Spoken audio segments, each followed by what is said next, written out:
Hello my friends, this is Barb Ryder, Independent Stampin' Up! Demonstrator.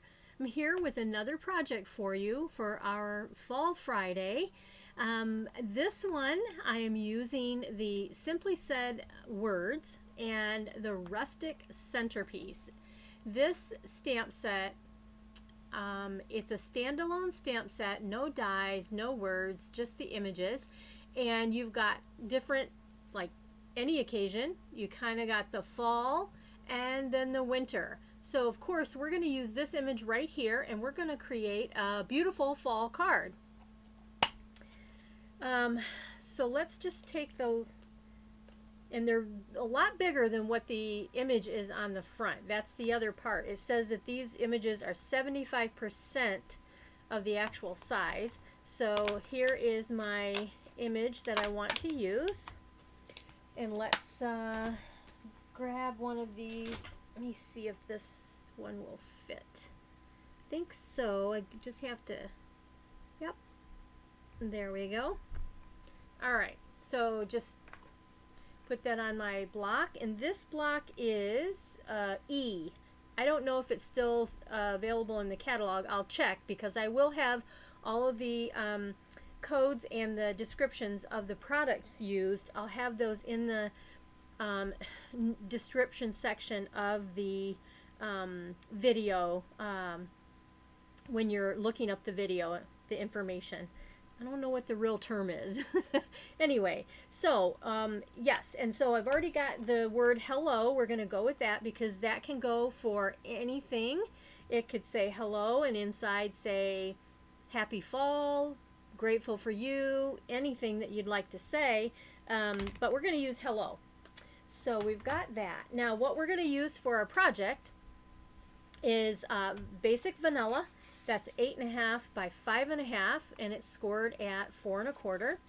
I have another piece of basic vanilla, which is 3 by 4.5. Yes, 3 by 4.5. And then I have a scrap that we're going to be using for our sentiment.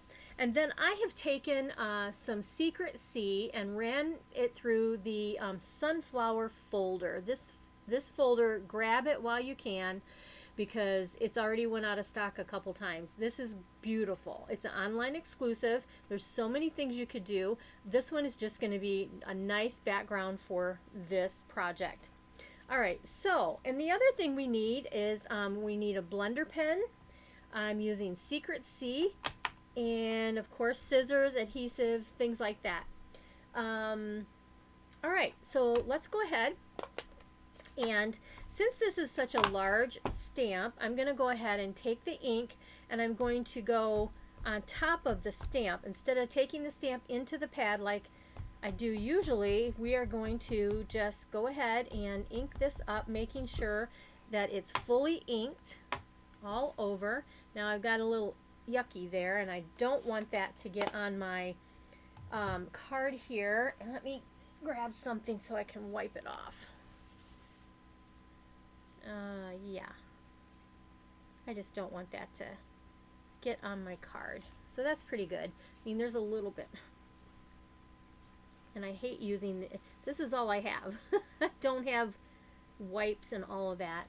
I guess I should pull my chamois out, huh? My Stampin' chamois, and it needs to be re-wet. It's just kind of wet.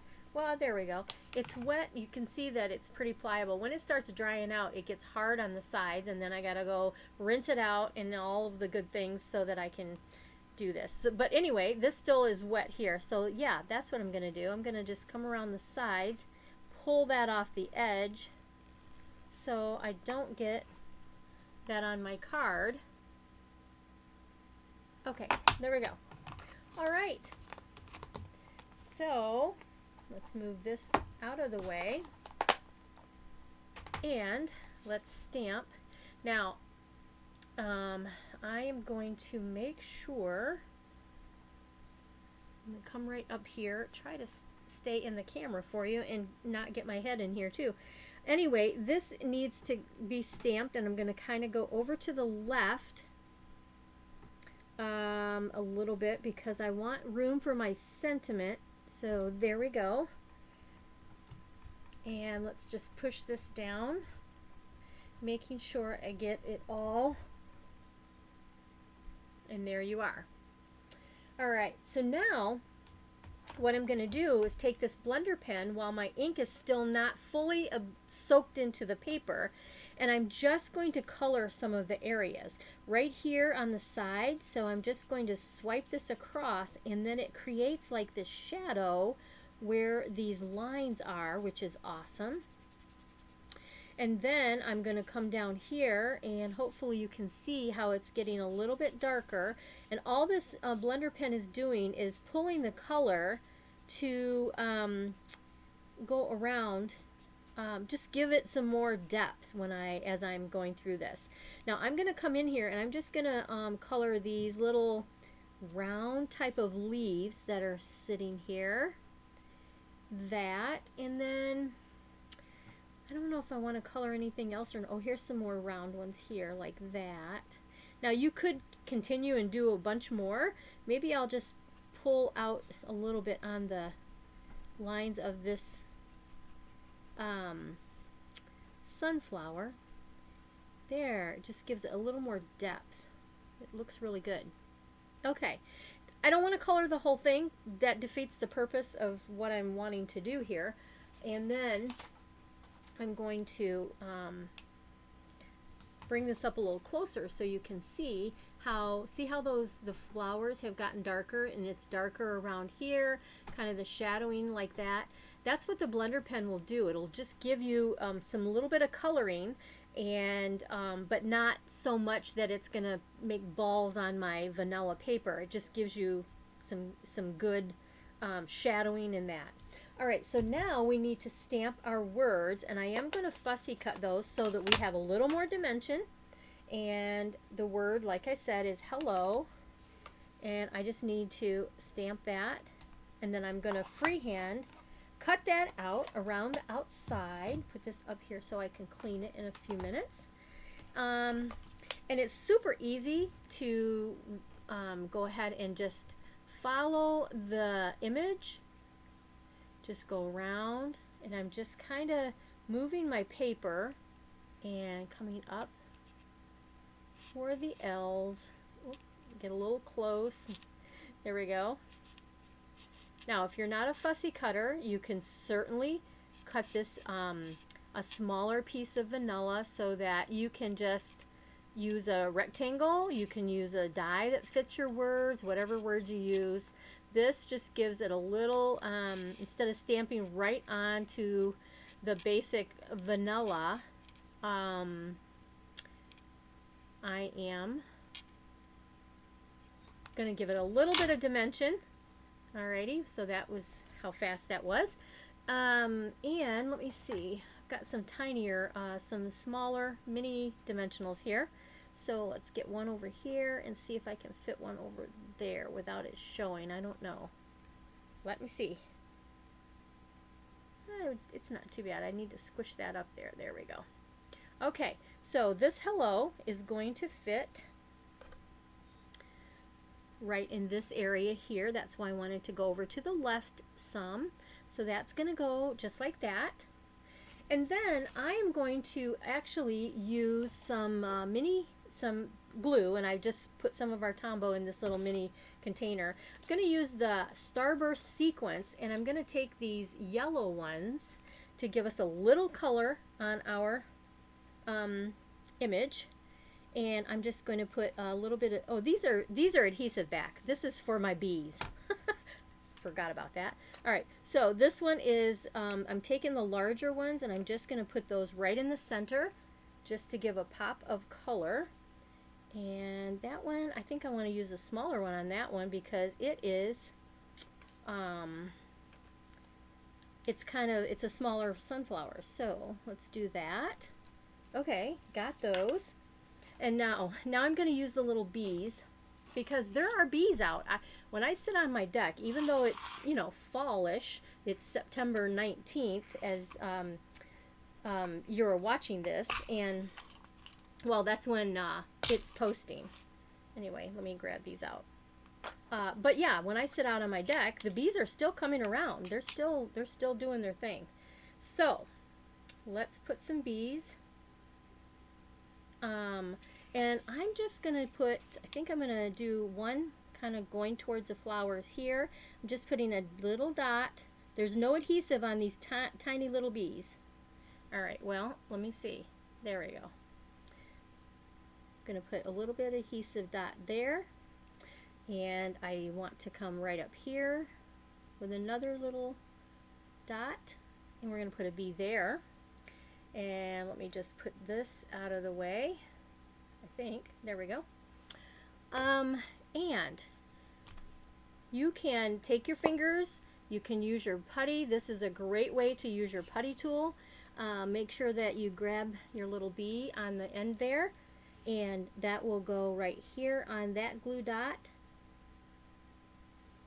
And then this little bee will come right up here onto that glue dot. Okay, now make sure you don't put too much glue because you sure don't want it like spread out outside of the bee. But there you go. We've got the little bees on there. I guess I could even do another one here. I'm just going to leave it like that. Okay, great tool. If you don't have it, you need your pick tool. Take your pick tool. There's all kinds of uses for that. All right, so that we're going to set this aside for a second and let that dry. Before we put this together, we're also going to be using some new trim. And this is called Irregular Weave Trim. This is what it looks like. And it's a little bit stiff, but it's going to work perfect for what I want on this. So I'm going to put this right on the back here. And I think I'm going to go ahead and use some tape and just tape this down in the back. Well, first of all, let's just make sure, because I'm going to put this over to the right with a little bit of the Secret Sea showing. So I want to make sure I'm not too far over on this. So that's what I needed to do. I just need to see how far over I should be. Probably about right there. Okay.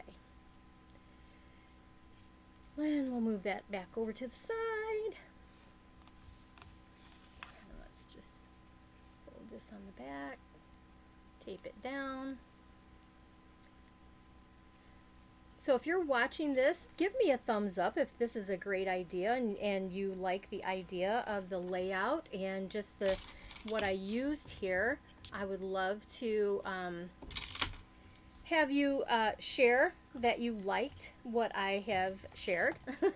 So, and then if you haven't subscribed, please do so, because I'll have more Christmas items coming up as we go along too. Instead of Fall Friday, I haven't come up with a term for the Christmas, but I'm going to kind of do the same thing. Now, this I can put flat or I can pop it up. I think I'm going to put it flat, so we're going to use our glue one more time. Excuse me. And I'm using the glue because sometimes glue just seems to work better when you're putting cardstock on cardstock, especially if it is embossed. Okay, so I'm just making sure I'm getting glue all around the outside and then just some in the center here. This is really a tiny, I don't know if you can see how tiny, there you might see, it's really tiny strips, I guess, or streaks. Alright, so let's put this down towards the bottom, kind of like that, with a little bit of the Secret Sea showing on the outside edge here, so that you can still see some of the embossing. Alright, so there we go. And then I am not finished because I'm going to go ahead and take this trim and we're going to just tie a knot. And I mean, it works pretty well to do that. It's just not soft and pliable, I guess is the right word. It's more of a kind of a stiff mesh kind of feel, but it's pretty awesome for fall cards, masculine cards. It's a great option instead of ribbon. It's kind of like ribbon, but it doesn't work like ribbon. It's not pliable like ribbon, I guess is what I want to say. Okay, so there's what we have. Make sure that you do this part before you glue down your Secret C, because you need to have this on your card before you place it onto your card base. So let's grab this again, and I'm gonna go ahead and get glue going here around the edges, just like that. And then here to stick. Okay. And and this is the Secret C is 4 by 5 1/4 size, so I'm just trying to get some vanilla all around in equal portions, I guess would be the right word. Okay. And that is our Fall Friday card. And like I said, I'll have all of the item numbers and descriptions and measurements in the description of this video. I hope that you will take time to create this yourself with whatever image that you have. But isn't that a pretty fall card? Something different than the rust and yellows and greens, but it looks fallish. I think this trim really gives it a fall look, and then having the yellow sequin, what are they called again? The Starburst Sequins. So, all right. Thank you so much for watching, and I hope that you'll come join me again. I am normally on Facebook Live and upload those videos here onto YouTube. Those are done on Thursdays. So unless something happens that I'm not able to be here, that's my normal time frame. I hope that you'll come and join me there, and we'll see you next time. Blessings.